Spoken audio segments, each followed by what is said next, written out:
Welcome back to Heaven's Kitchen. Today, we're cooking up something truly special.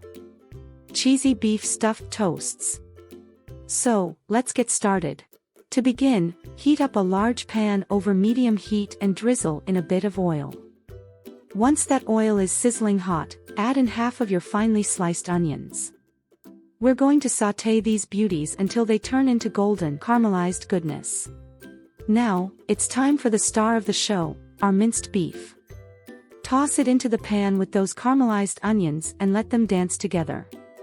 Keep stirring until the beef is beautifully browned, absorbing all the incredible flavors. Once your beef is perfectly browned, add the other half of the onions, then sprinkle in some salt, black pepper, garlic powder, dried coriander, and thyme. Don't forget the umami-rich tomato paste, and, of course, a touch of water to create that rich, savory sauce. Stir everything together, and you'll see the magic happening right before your eyes.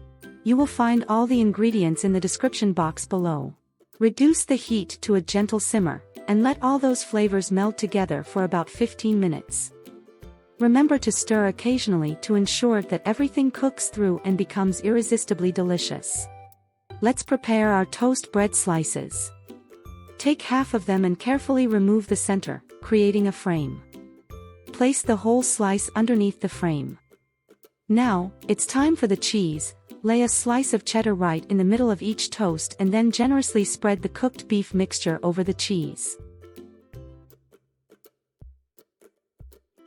But wait, we're not done yet. Let's add another layer of decadence with some grated cheddar cheese on top of the beef. And for that final touch of aromatic elegance, a sprinkle of thyme. Now, preheat your oven to 180 degrees Celsius, or 350 degrees Fahrenheit. Line your oven pan with parchment paper, then carefully place your stuffed toasts on it. Pop them into the oven until the cheese is all melted and bubbly. And there you have it. After just a few minutes in the oven, our cheesy beef stuffed toasts are golden, bubbling, and ready to steal the spotlight on your breakfast or brunch table. Thanks for joining us in Heaven's Kitchen today. If you enjoyed this recipe, don't forget to hit that like button and subscribe for more mouth-watering delights. And always remember, good food brings good mood.